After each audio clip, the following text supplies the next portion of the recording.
Nyokoro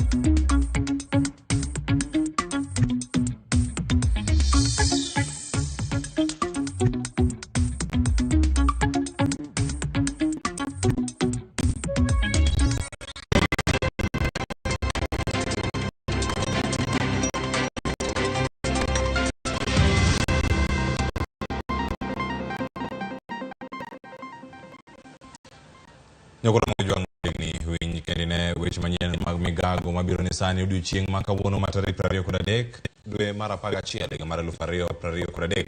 Odiochieng' ma oganda Jo-Kenya manotimo penj mag jopuonjre moheo 1.4 ma bende noyudo penj mar KCPE kawuono oyudo duoko gi moko medo yudo gi nyakura Ramogi jwanga koro sani wachako kod weche mathoth ahinya ma bende waikono neno chal mag weche ma bende waikono chieng' ma kawuono adhi bedo kata e chenro mag weche manyien mag Ramogi tirie chenro mar Migago menyalo yudo achiel kachiel kokalo e mbui yudo gi mbui mar X, YouTube mano mar Facebook yudo gi kacha achiel kachiel koda kama thoth moikoni kacha inyalo yudo e mbui mar Citizen Digital tudri kodwa kanyo bende e mbui mag ayuda Cleophas Oluoch adhi tayo chenro ma kawuono anyinga Cleophas Oluoch jakisumo kanya kwar mokiew nyaka sango weche manyien nitiere kar kae kama yudo kanyo ni jopuonjre mago ma Oland kaka jaloch mano e duoko mano mar penj mar KCPE oyudo maxi maromo 428.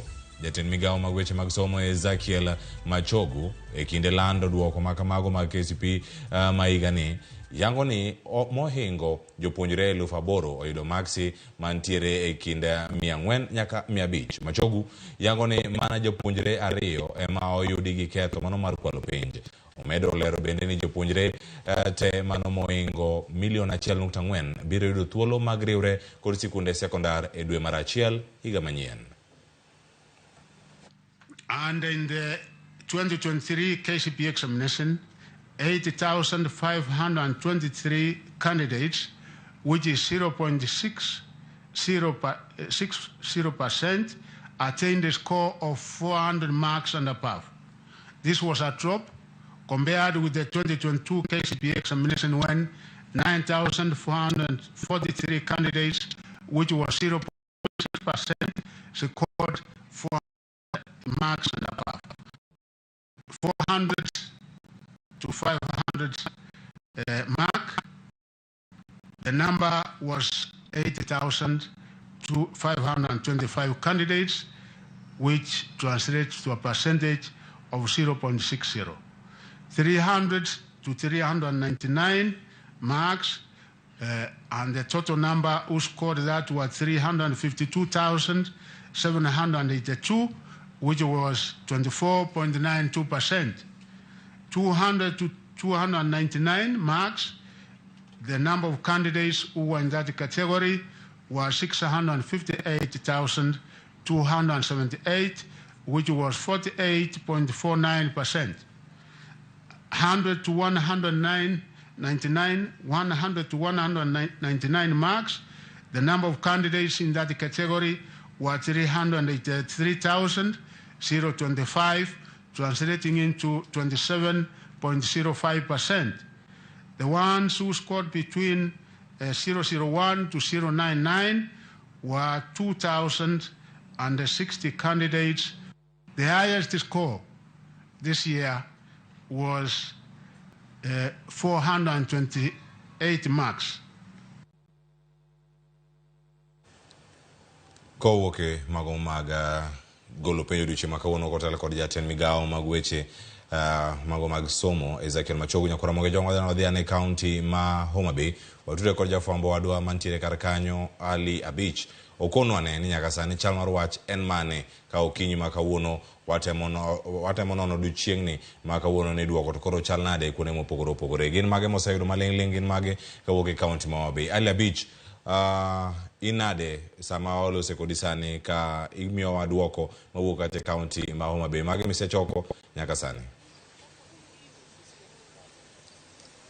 Ero kamana yanya wadwa Cleophas Oluoch ka intiere studio mar Nairobi wabiro kachiel ka wantiere bomba ma be kandi school mar King Solomon mana chiel kuom skunde mantiere bomba ma be kandi kendo Cleophas wang'eyo ni duoko mar piny mar igani endi mar KCPE ne ogol duoko mare ayango odiochieng' ma kawuono kod jatend migawo mochune somo e pacho kaendi ka en duoko mogik ma otim bang' higni 38 ma piny mar klas 8 KCPE osebedo ka itimo e kor gwenge ma pacho kaendi. Cleophas wasebedo ka yudo ng'ur kowuok kuom jopuonj mopogore opogore kaunti ma be kandi kaluwore kod deko manitie e lai mar mbui mane duol mar NEC oketo mar mondo mi ore duoko ka nyaka sani thoth skunde mane waseloso kod jopuonje skunde go eko yango ni pok yudo duoko magi nyaka sama odhi e yamo niendi. Kata kamano inyalo neno ka achiel kuom skunde manok ma be kandi kamoting'o skul mar King Solomon ma sani koro wantie niendi en emo kuom skunde ma oseyudo duoko margi mar piny mar KCPE manogol ayanga odiochieng' ma kawuono. Kaka inyalo neno ka mor okwako skul endi bang' ka giseyudo duoko mag jopuonjre manotimo penj mar klas 8 KCPE kendo nyiso duoko maber mokalo e skul endi ma koro kelo mor e kind jopuonj kaachiel kod jonyuol kod jopuonj nyithindo manotimo penj e skul primar ma King Solomon mantiere boma ma Homa Bay kaendi. Achiel kachiel Cleophas abro bago twak kod tend skul endi kaachiel kod jopuonj mondo nyiswa ni to nyaka sani endi duoko ma giseyudo e King Solomon kaendi chalo nade to en duoko ma ginyalo neno wacho ni chalo nade kaluwore kod ka gipimo kod duoko mane giyudo higa mokalo. Ibiro chago nyingi ting'iswa ni King Solomon kaendi un achiel kuom skunde ma oseyudo duoko margi kata doko ni jopuonj ywak ni mbui lai mar ne duol mar NEC ochiwo ma iore duoko mar penj ne kod ng'ikruok kendo nyaka sani thoth jopuonj pok oyudo duoko margi. In ga achiel kuom skundi kaendi nyiswa ni duoko mar skul kaendi chalo nade to bende duoko manugeno bang' kane jopuonjre ma skundi kaendi otimo penj mar KCPE ma higa niendi machiegni. Erokamano brother Ali Abich. En adieri makende ni ng'ikruok osebedo e duoko ma kawuono imanyo e simu e yor simu. But nyaka sani waseyudo duoko mar nyithindo 57 ne wa enroll nyithindo 60 to nyaka sani nyithindo 57 duoko gi oseduogo ma nyithindo 3 kende ema duoko gi pok wayudo. Nyaka sani Ali nyathiwa ma ni malo kabisa iluongo ni Joy Grace oyudo max 414. Jite jomoseyudo max 400 kadhi mbele nyaka sani wan gi nyithindo 10 kendo joma nigi max 300 kadhi mbele gin nyithindo 47 Bwana Ali. Koro duoko to okrach though ntiere drop moro matin nationally to duoko mwayudo we thank God ni okorach. And one of the best mwayudo kaka King Solomon School. Kendo adakaw thuolo ni brother Ali duoko mondo mi uyud duoko maber nyaka bed ni entiere tudruok maber kod jonyuol mag school.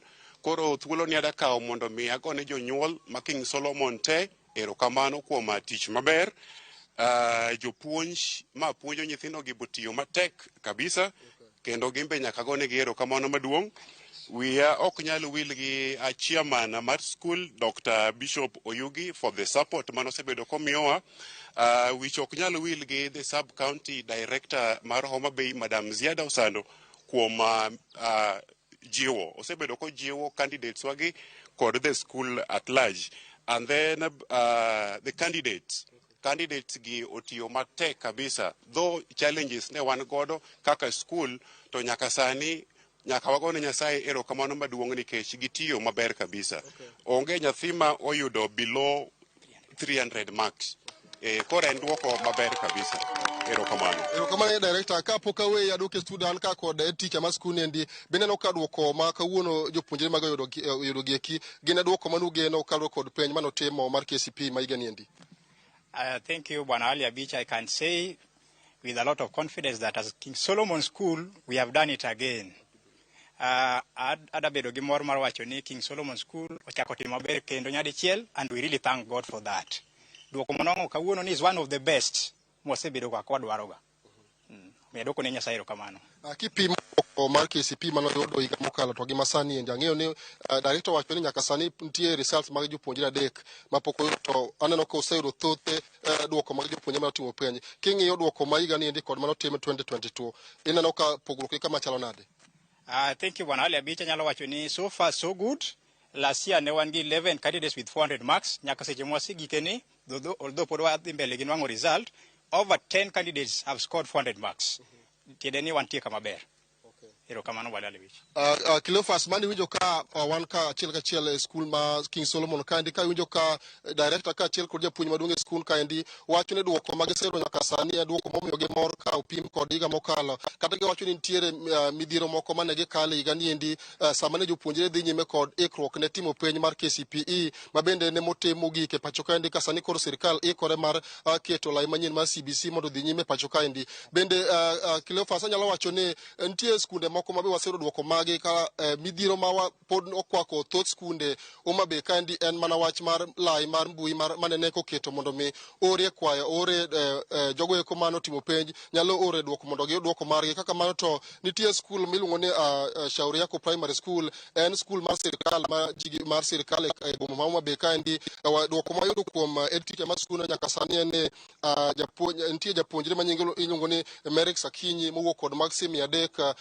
kod 89 kaachiel kod japuonjre ma nyinge Joy Brenda ma bende owuok kod maksi 389. Kapok awe mondo idhi nyime kod ng'iyo gwenge mamoko kaka penj mar KCPE otimo, amor mar bedo kaachiel kod achiel kuom jopuonjre manotimo penj e skul mar King Solomon kaendi ma wadwa chako gi nyiswa nyingi to duoko chalo nade, to yudo maksi machalo nade, to bende en max mani gombo yudo e penj ma higa ni endi machiegni. My name is Joy Grace. I've gotten 414 marks, and it was the marks that I was expecting to get. You've gotten 414? Yes. Okay. So, which school are you intending to go, and what's your dream? I intended to go to Bunyore Secondary School, and I want to become a pilot when I grow up. And we know that there are a number of candidates who have not achieved the required marks. What is your message to your fellow candidates who serve this year KCPE and they have not achieved the marks that they decide to achieve? I would tell them not to give up and to continue dreaming and to continue achieving their goals. Thank you. Cleophas ka waketho tadudu kachiel nyaka studio mara mondo idhi nyime kod ng'iyo gwenge mamoko kaluwore kod duoko mar penj mar KCPE ma higa ni endi, ka wan bende wabiro dhi nyime kod luwo skunde mamoko mondo wang'e ni to skunde mag primary ma kaunti ma Homabay kaendi kamoting'o skunde mag ji giwegi, skunde mag sirikal otim machalo nade e penj mar 2023 ma bende ne penj mogik ma otim mar KCPE e pacho kaendi. Cleophas. Agoni erokamano ahinya Ali Abich ibage e yo makare kendo puoch gi pak ne Joy Grace oting'e kanyo kendo isunge ayo maber e kinde mabiro kogeno bedo jariemb ndege oda bedo pilot kosomo kata Butere Girls. Erokamano ahinya mar lek mare bende chop kendo chop e yo moro makare. Ramogi Jwang wagweng' weche mag duoko mag penj mar KCPE warang'ane kaunti ma Kisumu ni chal mar wach gin mage. Millicent Adhiambo ogotache sikul moro mantiere kaunti ma Kisumu kendo koro sani ukono anene ginto gitimo penje yo machal nade, network gi pod rach koso giseyudo duoko moko ariyo adek mantiere kar kacha. Millicent Adhiambo koro kawa ne thuolo ni mondo milerne nyakura Ramogi Jwang ni nyaka sani gik magi mosebedo kata katimore to skul ma intiere gitimo penje yo machal nade, giseyudo duoko moko koso? Cleophas achiel kachiel kwa wuok e skund primary ma Xaverian ma yudore kaunti ma Kisumu kaendi ma en skund mar piny owacho ok en mar ji giwegi ma bende en kod jatend skul kaendi olernwa ni to are nyaka ne chak gol penj ma bende jatend migawo mar somo Ezekiel Mashogu ne oseyango kanyo ni nyathi ma oyombo e Kenya mangima oyudo marks 428. En skunde ni to timo nade koso network ma bende osebedo ka ng'uko chenro mag yudo duoko pod thago gi e skunde ni koso chalo nade? Machiegni inyalo chako mana gi nyingi ni weche mag duoko mag penje skundi ni osedhi nade, useyudo duoko moko koso network pod rach? Erokamano, iluonga ni George Polo en teacher mar Xaverian Primary School. So far nyaka nye result landi wasebedo kwa temo, jonyuol no osebiro, nyithindo osebiro, but network pod ok ber mondo wayud result. So far waseyudo nyathi achiel moseyudo 407 marks to gi a few others moyudo above 390. So pod watemo, we are frustrated as a school and parents are equally very frustrated because kwanyal nyiso gi results. They are asking ni mwalimu nyithindo perform nango, but apani system pod poor, pod ok ber ahinya gi nek. Koro kaka jatend skul king'iyo kaka ne nyithindi okalo higa mokalo kipimo gi higa ni, inyalo wacho ni higa ni ugeno duoko machalo nade? This time ne wageno duoko maber, but generally kaka waseyudo result ma awiu mo landi gi jatend education owacho ni results generally of the mapiny. Ang'eyo ni kata skul odhi mapiny to ok wanyal dhi mapiny marach ahinya, ang'eyo ni pod wabiro matima maber. An gi geno wadhi timo maber. Erokamano ahinya. Machiegni kaka janyuol mochopo kaendi mondo mi oyud duoko mar nyathini, nyalo wacho ang'o bende duoko go osechopo koso in gi sani winjo nade? An kaka janyuol pod watemo rito duoko mabiro. Pok twanwang'o duoko duto lakini pod warito. Wan gi yie ni wadhi timo, nyithindwa wadhi timo maber. Skundni wasebedo gi geno kendo kuom yie marwa wang'e ni gidhi timo maber kabisa. Nyinga en Masi Ogeda, an janyuol kaya asebedo ka for the past 20 years. Koro in gi geno mane e performance kata duoko mar nyathini kawuono? An gi geno ni nyathina dhi timo maber nikech ka luwore kod tiegruok mosenwang'e skul kae chakre nursery nyaka klas 8 en tiegruok maber kendo an gi yeno dhi nwang'o marks maber. Erokamano ahinya. Machiegni aneno ka nyithindo bende ochopo kani kora Ramogi ma bende girito duoko gi. Nwago mbaka kodgi kanyo to ginyisa ni gitemo oro SMS e namba mano chiw mondo mi giyud duoko gi dala, lakini ochuno ni gichope skul nikech achal ka gima network marach no bende ok mi duoko go bi gi e dhoudi. Machiegni chopo chako gi nyinge nyisa ni chopo kaendi to ni timo penji kendo yudo duoko mare, to skul mane ma igombo dhie bang' yudo duoko ni gi gino migombo bedo ka ibedo maduong' kitieko tiegori? Ani iluonga ni Masi Atieno, to amor kendo arito results ga, to ageno ni adhi yudo marks maber, to daher dhi e skul mar Kenya High School. Yes. Koro kisetiegori Kenya High School gombo bedo ang'o kibedo mang'o? Agombo bedo daktari, gynecologist. Okay. Koro king'iyo duoko ma higa ni lot manotimo penj gi higa mokalo, iparo ni duoko ma higa ni udhi timo nade kikompare gi malot mokalo? Ok apar ni wadhi timo maber ahinya nikech the best has for 28. So we are just hoping for the best. Okay, thank you. Welcome, gentlemen. Chak na gi nyinge bonisa ni winjo nade gi sani? Sayudo duoko koso podi, koso nitie ng'ukruok mobiro yu manyo duoko nino? Gi nyinge ya kamera kasha. Gi nyinga Joseph Gambi. Ka school mazavia na satemo index na mondo mi ayud duoko to kunyal we kono chuno mabire school. To ageno ni wadhi timo maber. But kaluwore gi last year apani ok wadhi timo bad, koro wadhi timo maber. Idhi geno yudo marks adi tikudwa dhi e skul mare? Ageno yudo marks 400 kadhi mbele, to ageno madhi e skul ma Masen. To kabed maduong' adwa bedo daktari, yani neurosurgeon. Erokamano ahinya. Machiegni mana wapiyo kwa tieko. Wawa makni angalia huko. Ani luonga ni Big Data. To igeno yudo marks adi? 350. Igombo bedo ng'ato skul mane migombo dhie?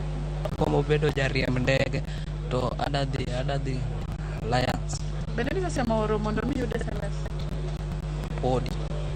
Erokamano ahinya. Mana kamano Cleophas, mana kaka duoko e skunde mopogore opogore Kisumu kaendi dhi, to skunde mwasedhie nwachako gi e Kima, wabiro e Xaverian kaendi. Network pod theko kendo duoko mag nyithi skul obed ka ikelo gi skunde kata imiyo gi jonyuol biro kidam gino mabende sani miyo gi paro ni to ang' ne giyudo duoko duto sadi. Ka kamata duoko ni mondo idhi nyime kod wuotho kendo limo counties mopogore opogore ng'iyo ni to duoko mar penj mar KCPE otimore nade skunde mopogore. Cleophas an komi.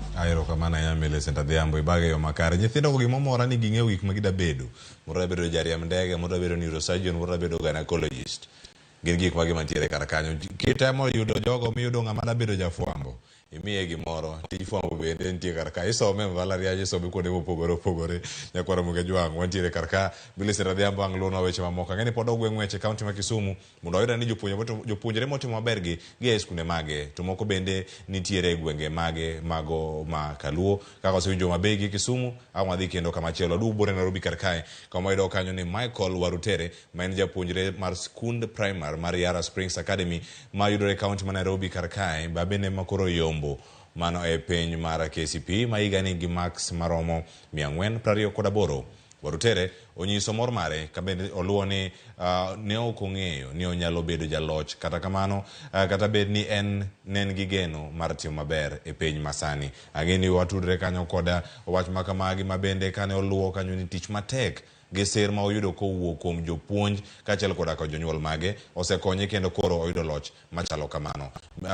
Sifros Okinda nitiere oko kanyo kendo nitiere sikulno mano mar Yara Springs kendo koro sani odani mondo mi watudre kod achiel kachiel mondo mi okonwa ni chal mar wach en mano. Wano pichni mantiere kar kanyo Sifros Okinda machiegni e chenro mar Migago miwane chal mar wach nyaka sani ni nyasi dhi nade.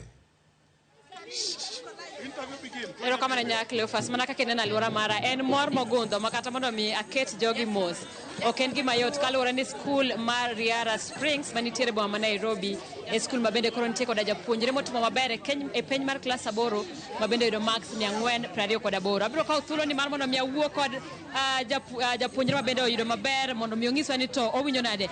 Hi, Michael. Hi. How's the feeling being the top student? I feel ecstatic. I feel happy. Like I'm very happy for what God has done for me, and I truly thank Him. Not only God though, I also thank my parents and my teachers for taking me to these heights. Yeah. Were you prepared to be the top student? Not at all. I was hoping for 400 marks, but I decided to surprise myself. Yeah. Thank you. And then what inspired you?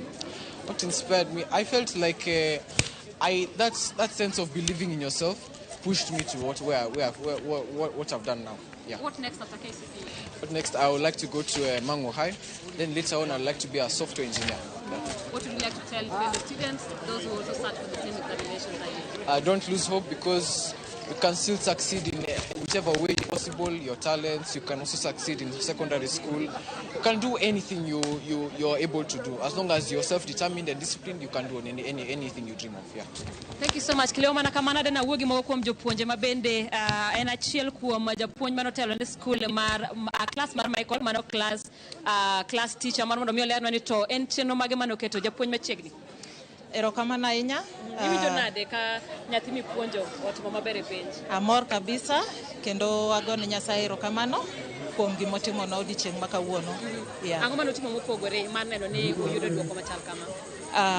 En mana tich matek, lemo to gi motivate nyithindo mondo gimiwa the best of their ability. Ere pogruok minyawacho ni Michael ne nitiego gi nyithindo mamoko? Michael kaka osewachonwano ne en self-driven, ne en gi intrinsic motivation, ne en nyathi mok inyal dhiro, ne en gi luor mang'eny kendo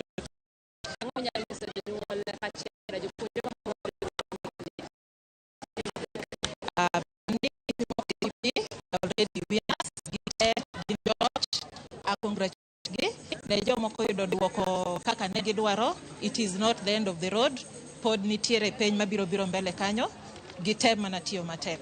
Erokamano ahinya. Bende adwa ni mondo awuo koda japuonj mar Michael mabende en japuonj mar kwano ma en achiel kuom subjects mabende Michael otimo maber machiegni japuonj. Erokamano. Ere kaka isetayo klas mabende koro ineno ka penj gino mipuonjo kata kwano en achiel kuom penj go mabende otimo maber? An apuonjo Michael, an iluonga ni Austin, apuonjo Michael mathematics and ICT. Michael en a very disciplined person kendo en hard working. Eriara ka jopuonj o dedicate themselves, gichiwore mar puonjo nyithindo kendo gitiyo nyaka e samokalo extra time mondo gine ni nyithindo oyudo marks maber. Syllabus be watieke sama chon mamiyo thuolo mar timo revision mang'eny. Mano oketowa mbele momiyo Nyasaye okonyowa wagolo nyathi mokwongo e Kenya. Bende ne in gi geno ni Michael kata achiel kuom jopuonjre magi ne nyalo bedo namba achiel e Kenya ka? Ne wan gi geno kaluwore gi jopuonj mane sikundni gin jopuonj mobedo trend kabisa. Thoth gi nigi masters gi degrees. Ne wan gi geno ni wanyalo yudo kata 440 gi wiye kata 30 gi wiye.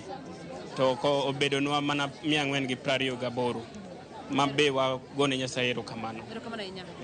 Cleophas, sani kata kata mana mondo miya wuoto nenda mana kagima temo gayo jogi mabede sani nigi mor kendo sani lai mar nyamburko osepangore ka giduogo mondo mi giba e kor boma mar nyiso kaka gitimo maber ma bende biro bede historia kalore ni en penj mar KCPE mitimo mogik ma nyiso ni Michael en achiel kuom jogo mabede biro dong' e historia kaka jogo mabede koro notelo e penj ma otim mogik e higani. Ka ok kamano pod wamedo wuotho e boma ka wang'iyo mogo kuom skunde kaachiel koda jopuonjre motimo maber e penj mar klas 8. Aduogo kuom studio. Simfrosa kenda erokamano ahinya. Nyasi ondisi kendo imed wuotho ikonwa ni ang'o matimore e gwenge mopogore opogore e boma ma Nairobi karka ka wamedo mana luwo jogo mawuodo duoko mawuok e sikunde mopogore opogore e penyno mar KCPE. Nyakoro Ramogi Jwang waduog bo Nairobi karka bende koro watudre kodi kendo wakoni ni medo tudri kodwa achiel kachiel kendo yornwa ote machuok ka okalo SMS line omena 3 Pod wadhi nyime kod wechegi mag penj mar KCPE. Jopuonjre ma yawuoyi otimo maber e somo mano mar science kod mano mar kwano e penj mar KCPE molando odiochieng' ma kawuono kipimo kod jopuonjre manyiri. Somo mar Kiswahili kod Kiingereza jopuonjre manyiri ema koro timo maber moloyo ma yawuoyi. Kwan jopuonjre ma yawuoyi motimo penj mar KCPE gani oloyo kwan jopuonjre manyiri bende. Wawinyane kaka chal mar wache. The performance of candidates in each and every subject was as follows.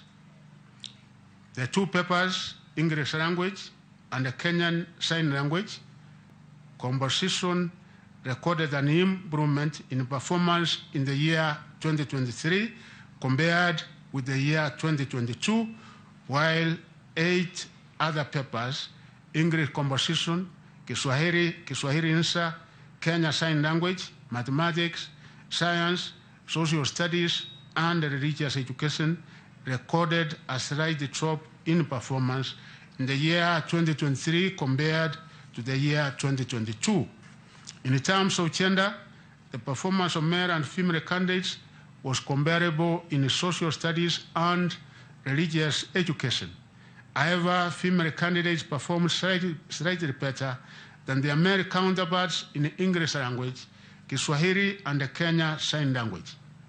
Male candidates performed slightly better than their female counterparts in mathematics and sciences. Moingo jopuonjre 9,000 mane okoso timo penj mar KCPE gani idhi mi penj mano moyiedhi ka ochopo dwe mar 1 higa manyien. Jatend migawo mar somo Ezekiel Machogu yango ni maromo jopuonjre 9,354 idhi neni otimo penj no kendo sirkal oseketo kenge mar chopo chenro no kare. To ensure no candidate misses out in joining Form 1 from the final 2023 KCPE examination cohort, the Ministry of Education will conduct thorough mapping of any those who may have failed to sit the examination of this year in order to administer a special examination in January 2023.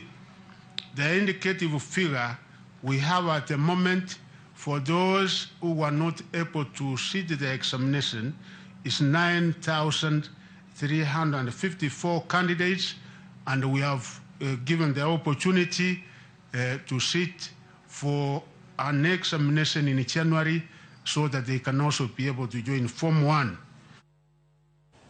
Jatend migawo mar somo Ezekiel Machogu opuoyo okenge ma Kenya osegoyo e sekta mar somo nyaka ne koro penj mar KCPE chakre higa mar 1985. Machogu opuoyo jotelo mane ochako chenrono kendo ma gikone koro ochopo sani. Owacho ni ji 26,000,000 osetimo penj mar KCPE nyaka ne chake. I'm here to celebrate and remind my fellow Kenyans that we are only transitioning from a structure of education that has served us well for 4 decades to one that will serve us even better.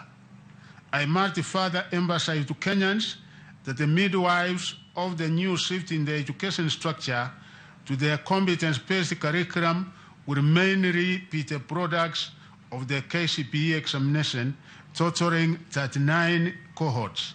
Remember that a candidate who sat the KCPE examination in 1985 at the age of 14 is now aged 53 years old. If this was a teacher, he or she could now be one of our most experienced teachers, likely at the level of the head teacher. At our universities, such a professional could have risen to the level of a full professor. Indeed, this is an apt illustration of the fact that many of the professionals serving our country at every sphere are indeed products of the KCPE examination whose last results I am announcing today. So like with Arengo, who released the first KCPE examination results, I also feel privileged to be the one at the apex of the transition point from the KCPE examination to the Kenya Primary School Examination Assessment, which has been conducted in 2023 for only the second year. This story of the end of KCPE will not be complete, therefore, if I do not individually mention some of the special groups of people that have been part of the successes, highs and lows of the examinations that have often sparked wide celebrations in many parts of the country, celebrations that we are all but bringing to an end this year. The four presidents of Kenya, whose governments steered the implementation of the KCPE examinations and equipped schools successfully to ensure quality products came out of our standard 8 national examinations. Duol mar NEC oyango ni chenro mar nono piny mar grade mar 6 KPSEA dhi nyime kendo igen tieke kapok higa orumo. Jatatije duol mar NEC David Njagere olando ni duoko mar KPSEA biro wuok kapok tam manyien ochakore. Allow me, sir, to inform the parents of persons who had KPSEA candidates that the marking of KCPE was prioritized to allow the ministry place the 1.4 million candidates in secondary schools early enough, and NEC is finalizing the processing of the KPSEA results, and the reporting of these KPSEA results will be done at 3 levels. There will be an individual learner report, a school-specific report, and a national report, and we are committing ourselves to make sure that these reports are ready before these learners proceed to junior secondary in January of next year. Migago mar somo koro yango ni jopuonjre biro yawo sikul e tamo kuongo tarik 8 dwe mar achiel higa manyien. Jagoro mogirore migago mar somo Dr. Belio Kipsang oyango ni chenro mag somo biro chakore wang'e e tarikno. We are working already with our colleagues at the at the National Treasury so that we can be able to fast track payments of capitation in our first term. We are already working with our colleagues at the National Treasury. The process has already started so that we can ensure that as we open school in January, that we shall ensure that our schools will run smoothly. Nyokora Mogajwange kanyo ema wakago yuwa mokuongo chenro ni mar Migago. Wote madonjo karaka Edward Kimani bene wacho karaka ni aseo runu kod mano mar Nelson from MFA Woodware ndiye karaka kod mano Wood Mwatha wacho Jalei Kennedy Opeyo mano Wood Nyausian bene ndiye karaka kama na kunta kinyi yenu kinroka ndiye Silanda na Rokero Kevin Odesh. Congratulations ne jopuonjre duto moyudo duoko magi for putting their more efforts towards their achievement. Erokamana ahinya kuom ote mare Clinton Orao, puoch gi pako dhi ne King Solomon School mano Mabei. Walter Brown, Mosna Evans Chien kanyo congratulations ne King Solomon mano kod mano mantiere kod county Mabei. Kawadhi mbele kanyo Rafiki Wodli Gala Kobiero Ramogi TV Kodopondo Maombo Atoti Omboya Odongo Jalamo Jauloma, Celestine Nyager kod Victor Lueny. Waduogo ka kod ote mathoth nyakwa Ramogi Jwang mana mondo mi wakoni mathoth moikoni. Victor Mondi neno wakantiere ndhiwa erokamana ahinya kod Kise JB bende ntiere karakae kowacho ni oriti KCP. Yweyo mokwongo ni sani medikete Ramogi TV.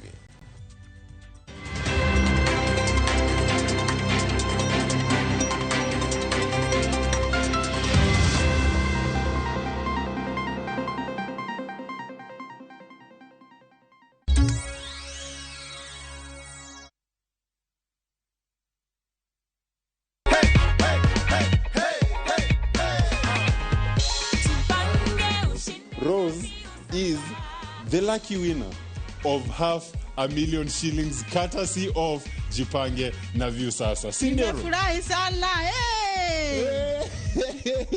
Napenda vile Rose amefurahia waze. Hii pesa unapanga kufanya nini Rose? Napanga kuongeza business yangu kidogo, niongeze kadraya kalikuwa kameisha na niongeze kablodra.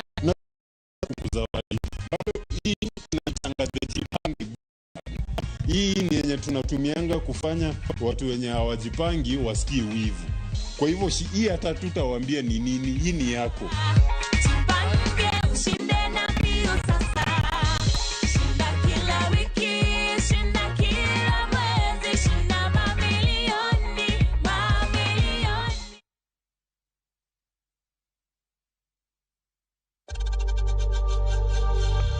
We know times are tough, so save money by buying airtime from M-Pesa to any network with zero transaction fees. Dial *487*2# and get your airtime PAP with zero transaction costs.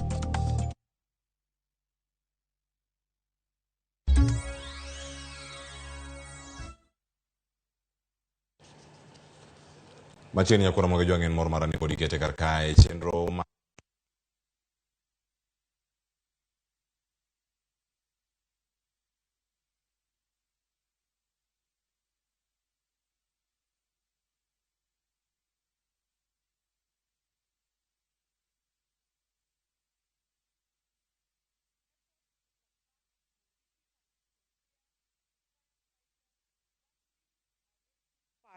However, just as a wildfire can reignite if not fully extinguished, there is a real danger caused by the attempts to revive Mungiki today. This means rekindling the flames of violence, fear, and destruction that once engulfed our communities. We thus hereby demand that Professor Kithure Kindiki, CS Interior, to immediately crack down on any resurgence of Mogeke, as has been recently witnessed on several occasions. We also wish to reiterate that the outlawed Mogeke sect thrives on extortion, terror, drugs, and substance abuse, and the killing of both our young men and women. Nyakwa Ramogi Jwang mano ote mowuok kanyo kuom jod bura mawakeni mawuok e alwora mano mara Mount Kenya. Kage wacho kanyo kendo gichiwo ote margi ne Professor Kithure Kindiki mondo mi orangane kaka inyalo kawo okang' mar dino rode duto manyalo kelo kweth makamano mondo mi koro odogi kata omed bedo e gwengego mago mag masa mar piny Kenya. Kamachielo Nyakwa Ramogi Jwang e kaunti ma Mombasa, jodak e gweng' ma Miritini e od bura ma Jomvu e kaunti ma Mombasa ne obago ng'anyo mamuol kaluwore gi tik mager mano mar rech mawuok magikoni wuok e kambi moro mantiere e alwora ma kama gidakie. Gikoni ywaruok osebedo e kind weg kambino makano mwandu mawuok e port ma Mombasa kod duol ma ochung'ne choko osuru ma pacho ka KRA e wi rechgo mikoni otop mano bang' mach mawang'o bath kambino dweche 3 mosekalo. Weg kambino koni gikore mar puko mwandugo mak mana ni KRA to ramo ni nyaka gichulo osuru mano mibandho gi godo eka yene gi puko mwandugo magikoni macho wang'o e thuolo mar dweche 3 mosekalo.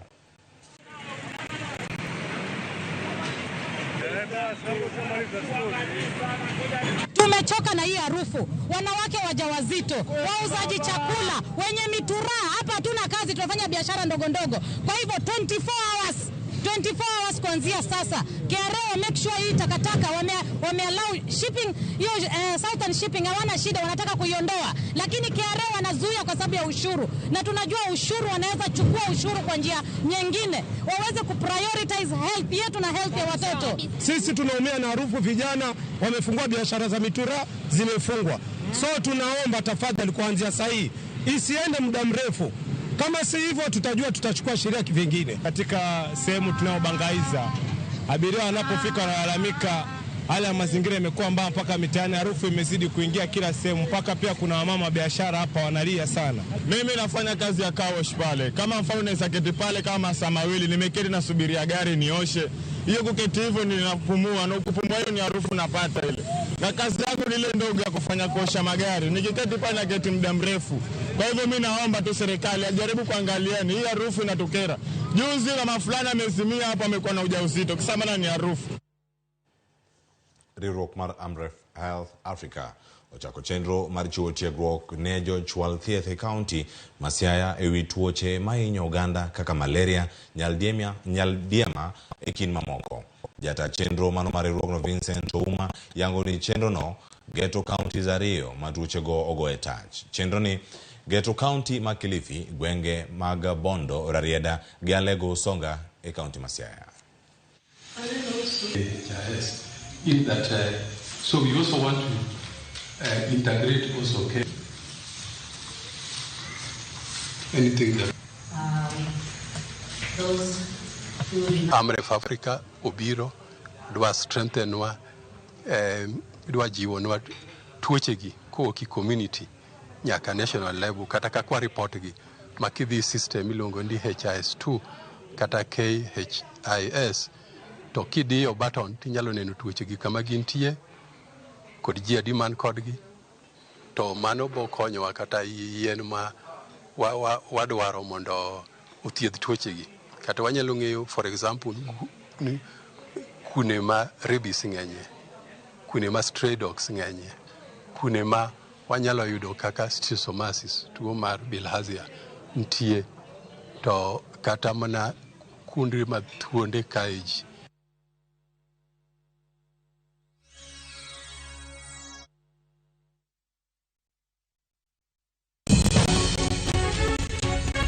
I got my cancer when I was 16. I explained to the doctors, they told me that it's just adolescence, I'm just maturing. We see cancer even in 1-day-old babies. Ang'o makelo cancer? To be thieth mare nitie. 50% of cancer treatment is information. To e okang' mane? The doctor tells you go and look for $1 million. You have no choice. Be in jatuo mar cancer, kata jatuo mane otony e thieth mar cancer. My hair has gone, my nails, even the feet, they are all black. Cancer e kuku mar wach. Dweni achiel kachiel e Ramogi TV. Tich adek tarik 29 dwe mar 11 higa mar 2023. Kik bai.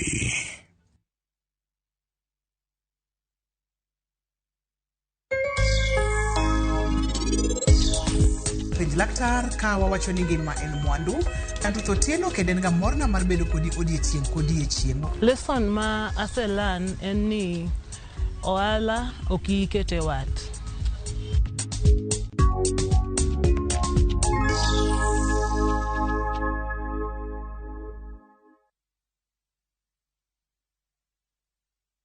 Next on Shamba la Wanyama.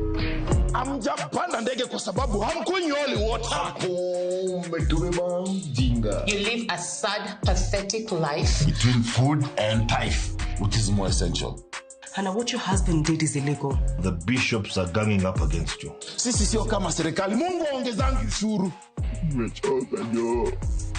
Shamba la Wanyama. New episodes available every Saturday, only on Viusasa.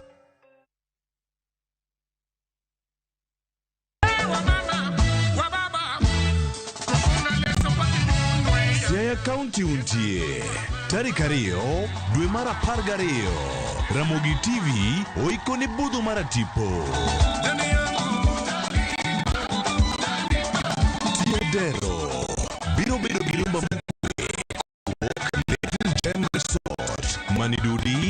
wabobedo gi jothumbe kaka Lesasa Joka. Don't miss to enjoy rumba with Lesasa Joka Bilenge Music International. Karibu sana. Koda Doyo Afrik. Kagimi rumba at room temperature. Chakre Saparo Diambo. Ninja the Entertainer, Stella Brenda, Kod DJ Smollett, Bebiro Bedo Kanyo. Happy birthday Ramogi TV, Wanere.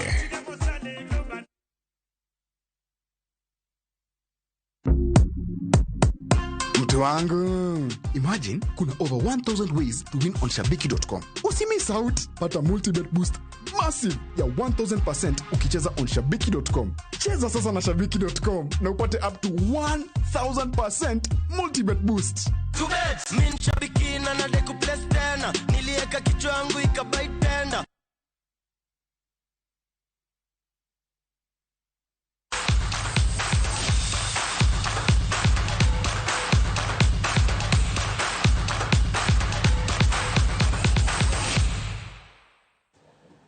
Speaker ma Olbura Mamalo mano Moses Tangula kod nyawadgi mar Senate Amason Kingi biro bedo e kindwelo mano moyiedhi e kind ka giyuoro e finals mago mag tuke mag Alan Chesang Super Cup ma ibiro bagi giko dira ni chingeso e alap makitali Polytechnic County ma Trans Nzoia. Tukego ne ochakore tarik 9 dwe mar 10 higani ka jotugo 9,000 mawuok e timbe 450 mawuok e county no ne ntiere piem magimanyo osimbo kod omenda maromo shillings milion 2.5 mar jaloch. Tuke makama ne obagi mano mar nyayo kwe kod kedo gi yedhe mamero ji e kind rowere.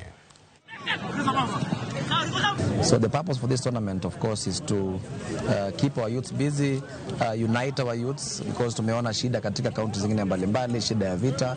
This being a cosmopolitan county, we've decided to use this kind of initiative like games. We have other competitions like marathon, which is upcoming soon. We have a pool tournament, which is coming soon. A volleyball tournament, which is coming soon. And other engagements, putting the youth together, doing many other activities.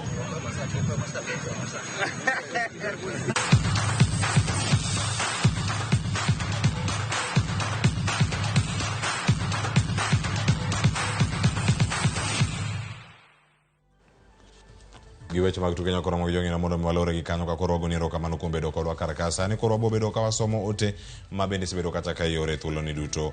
Nitiere mano mar Paul Kiboye mano wuok Nyandiwa Primary School, bende wacho ni ayudo ote ma ayudo duoko mano mar wuoda ma luongo kanyo ni Paul Kiboye somo kacha Nyandiwa Primary, oyudo max mar 412. Erokamano ahinya kuom keto Ramogi TV odiochieng' ma kawuono. Ote ma pod donjo kar ka pod warito mana duoko mar KCP and Janet. Erokamano ahinya. E lo Ramogi TV an Nairobi kendo ang'eyo jopuonjre mathoth moyudo 300 okiornwagi. Mano wacho ni en Honorable Felix Onyimbo.